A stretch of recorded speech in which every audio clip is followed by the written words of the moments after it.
Good Saturday evening to you all. We are back. The Flute is back, which means I'm going to feel fancy for a little bit. But we will have to see because going to be sliding into view for tonight's BS and a Beer. There's a couple things going against this one. Number one, it's 9 years old. It's 2016. Number two, it's a beer that is not really meant to be aged per se. And number three, it's very low alcohol. But it has a cool label, and it's been sitting here, so let's see how it goes together. This is Smoke Signals. It is from, I cannot remember the brewery name. Oh, Siren Craft Brewery. They are located in Finchampstead, which is, I believe, in Berkshire County in the UK, the English part of UK. Shout out my brother Goza. Here we go. And this one, it's like, okay, there's a lot going on in here. This is a dry-hopped, smoked, sour wheat ale. But beauty and simplicity in the label, I do have to say. Very, very nice. Let's see, you can tell 2016, best before date, but again, that's best before. Doesn't necessarily mean bad. Ingredients, blah, blah, blah. Yep, Finchampstead, I was correct.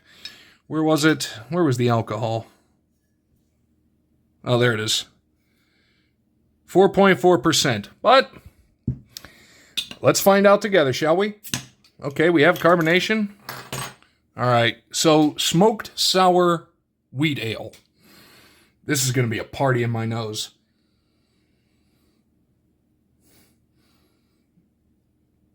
I am super confused, but it's definitely not bad, but I'm just super confused by what I'm smelling. Okay, I have to say, for as old as it is, number one, holy carbonation, Batman. I don't think there should be that much left after 9 years of a low alcohol beer, but so far so good. Let's see. Yeah, I think we're going to be okay. So, all right, hang on. We're going to flip and we're going to talk some stuff. Hello, we're back. Took a little bit because I'm trying to figure out a way to get my notes like up behind the phone so I'm not constantly looking down, but instead I'm going to be constantly looking over to the side because I have them standing up. But in the few seconds it took me to figure that out, we've lost most of the, oops, there it is, it's on that side, carbonation. All right, now here's why I'm saying I was confused. It smells like, and the good thing about some of these smoked ales, yeah, it smells like a campfire. You know what a campfire smells like. That's what it smells like. But underneath it is that sour, purposefully, again, the purposeful sour. Let's see if they actually say, if they put anything in there. Smoked wheat ale, barley, hops, malt, or barley, hops, yeast. Okay, it doesn't say, but there's definitely some sort of Brettanomyces or some sort of bacterial strain in there to give it that sour funk. It doesn't smell off, it just smells weird. And I think that could be the properties of the mixture of all the things in the beer. Well, since it's English, in for a penny, in for a pound.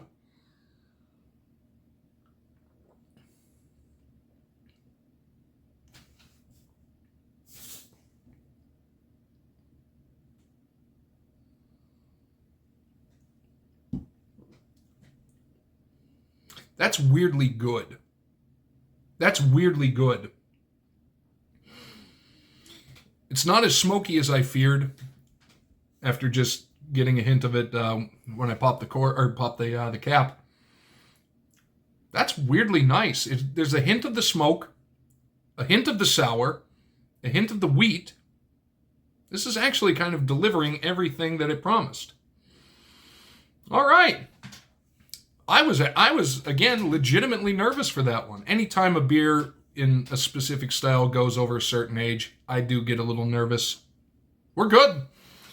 So now, speaking of delivering under the promise, remember yesterday I said we're all gonna learn a new word together, an overly complicated word that really shouldn't exist. Well, here's the word, because tonight, as you can tell from the thumbnail, we are talking about the Defenestrations of Prague. Let's just look at the four words I just said. The, of, and Prague, we're good. We know those three. Defenestration. How many people have actually heard of that word? Exactly. It's an overly complicated word and again, a word that I don't think should have been created, because defenestration is the act of throwing somebody out of a window. Legitimately, that's what that word means. And they say it was existed in the old Middle French language. However, it was first used in the English language in reference to the Defenestrations of Prague. More specifically to the third one. There were 3 over the course of time, and it was very common, not just in Prague, but all throughout that part of the world. Hucking people out windows was an exceedingly common practice, weirdly. And I guess so much so that they had to create a specific term for it. But we're going to talk about the 3 defenestrations of Prague.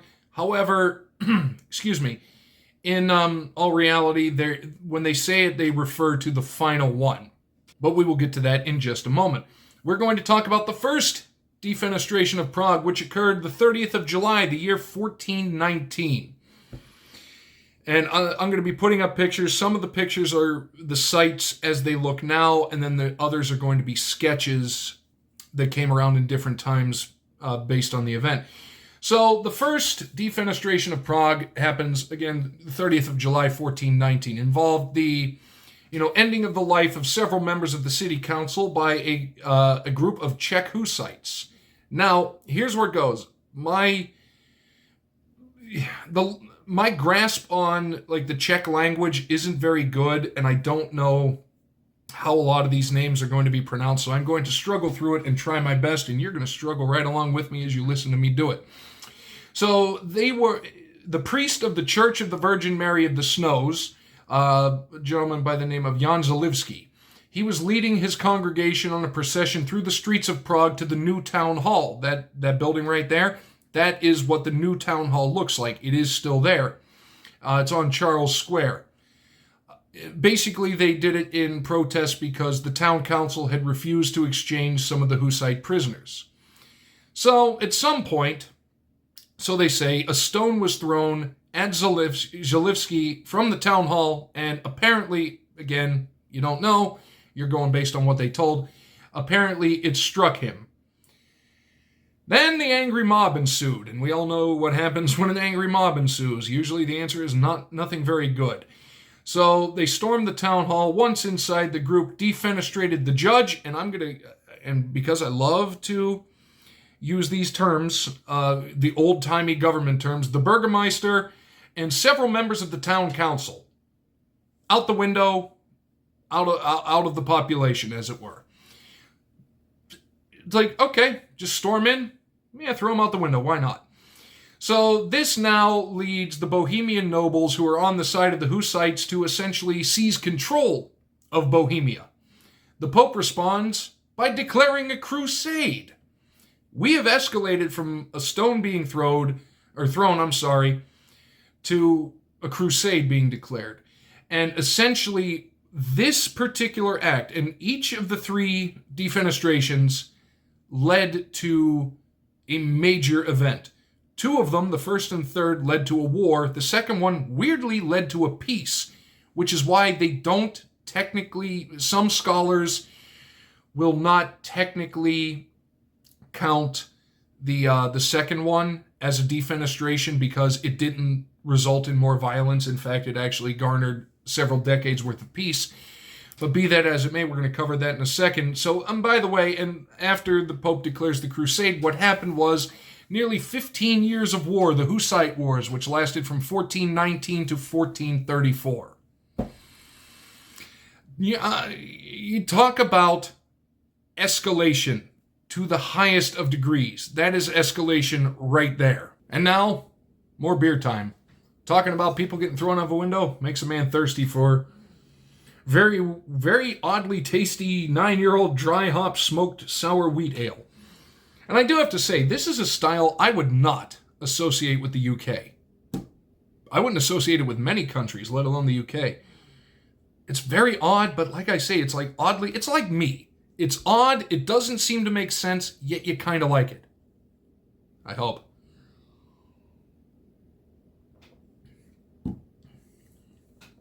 And another thing I think that's helping it And weirdly, for as old as this is, it is incredibly fizzy. That doesn't really make sense. The math isn't mathing in my brain. Yet here we are. So now, we move on to the second defenestration of Prague. Not long after the Hussite Wars ended in 1434, the second one occurred the 24th of September, the year 1483. The 1400s, very weird time over in what is now the Czech Republic. And this is during the storms of the Prague population under the reign of King Vladislav. What a great name. I love the old-timey European names. King Vladislav II of Hungary. Now, and also be prepared for some great church names because we got a good one. The party of the communion under both kinds, that is definitely heavily religious, but I'm just giving the basic overview. They feared that they were about to lose their influence. And when parties of any kind, groups of any kind, I should say, fear they're losing their influence, what's going to happen? Yeah, violent coup. Yeah, it's a sad thing. To quote the late, great George Carlin, it's like, fairly simple idea, happens to work. So they staged a violent coup in the old and new towns in Malastrana. The old town burgomaster and the corpses of 7, mind you, corpses, what is it with history and corpses? A couple weeks ago we talked about the cadaver synod. The corpses of 7 new town councilors were thrown out of their respective town halls. Now, remember not too long ago when I said that the second one garnered peace? Think about what I just said. The burgomaster from the old town, as well as the corpses of 7 new town councilors, were all simultaneously thrown out of windows from their various buildings. You know what this led to? A sit-down and a peace accord. And it's called the religious peace of Kutna Hora. It lasted for 31 years. Try to wrap your brain around that. Seriously, try to wrap your brain around that. How does that make sense? Such a violent and barbaric act leads to 3 decades of peace? Like I say, I've said it before, I will say it again. Truth is stranger than fiction, because good luck Hollywood coming up with anything like that. You can't. I defy you to tell me that you could. For as weird as I am, I couldn't. Also, most things taste better out of a flute. Or a goblet from yesterday. Love me that goblet. It's a beautiful thing. And now, we're going to move up again. Further down the line, we move out of the 1400s for the third defenestration of Prague, and the one that the term itself generally refers to, although there were the 3 separate instances. This one occurred May the 23rd, 1618. So, well over 100 years after the last one. Now, get ready for Zach butchering some Czech names. And I apologize to anybody that's watching this that is Czech or is in the Czech Republic. There were 4 Catholic lords regent. Count Yaroslav Borita of Martinez, apologies, I'm having trouble with it, and I'm right in front of it. Count Willem Slavada of Klum, Matthew Leopold Popel Lobkowitz, and I saved this guy for last because he has a good title that goes with it. We have Adam II von Sternberg, who was at the time the Supreme Burgrave. Any title with Supreme in it, I am all for it. That's all I'm saying. So now they arrive at the Bohemian Chancellery at 8:30 in the morning because they're going to, get on with their day. So they're preparing the meeting hall. The members of the dissolved assembly from the 3 main Protestant estates nearby. Again, former assembly, now they're gone, now they're coming. They gather at 9 a.m., so a half an hour after the 4 lords regent went there. And they were led by a gentleman by the name of Count Thurn, or Thorn, I'm not sure, Thurn, I'm not sure which it would be. Their agenda was to clarify whether or not the regents present were responsible for persuading the emperor to order the cessation of Protestant church construction on royal lands. That's all. They wanted to go in, and they wanted to see the 4 guys that are there, can they do it? Or did they do it, I should say. So the Lord's Regent said, well, we need time. We will give you an answer at the end of the week. We need to check in with something. Well, the angry mob didn't really like that, it doesn't seem. Because then Count von Thurn turned to Martinez and Slavata, and he said the following words, and I think the quote bears it, because this is how fast things can get out of hand. You are enemies of us and of our religion, and have desired to deprive us of our letter of majesty, have horribly plagued your Protestant subjects, and have tried to force them to adopt your religion against their wills, or have had them expelled for this reason. He then turned, Count von Thurn, he turned to the group, the angry mob, and actually said, were we to keep these men alive, then we would lose the letter of majesty and our religion. For there can be no justice to be gained from them or by them. You'd think, but no. Because shortly thereafter, the 2 regents and their secretary were hucked out the window. This one, they actually have a lot more detail out of it. It was a 70-foot fall. 21 meters. And they survived. Now, there's 2 different stories. The Protestant, we'll save that one for last. The Catholics said they were saved by the hands of God and the angels themselves. The Protestants say, no, actually what happened was they landed in a literal dung heap. Either way, they, he said, essentially, we cannot leave these guys alive. Out a 70-foot drop, and they lived. So, and then from there, unfortunately for all parties concerned, much like the Hussite Wars came from the first defenestration of Prague, what came from the third was the 30 Years' War. We are a warlike lot, again to quote George Carlin. You look at stuff like that. I mean, I'm done with the information, so we're just going to vamp for a little bit. It really does make you wonder. Like, what in all honesty do you think good is going to come out of throwing somebody out of a window? But yet they did. They did it often. And like they talk about the 3 in Prague mainly because of the final one, because it launched the 30 Years' War.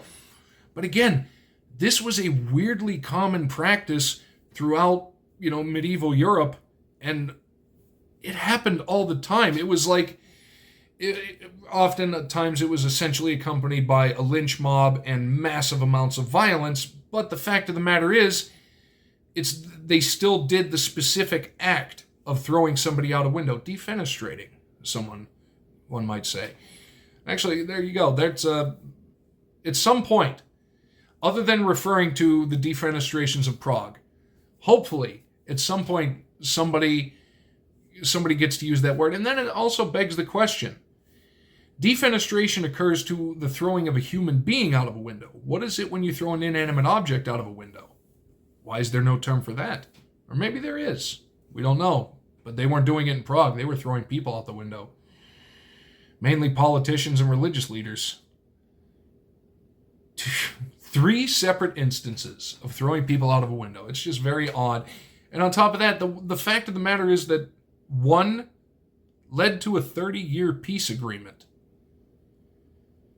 You'd think it would be the opposite. You'd think it would be like the first, a 15-year war and then the 30 Years' War. But no. The second one actually led to 30 years of peace.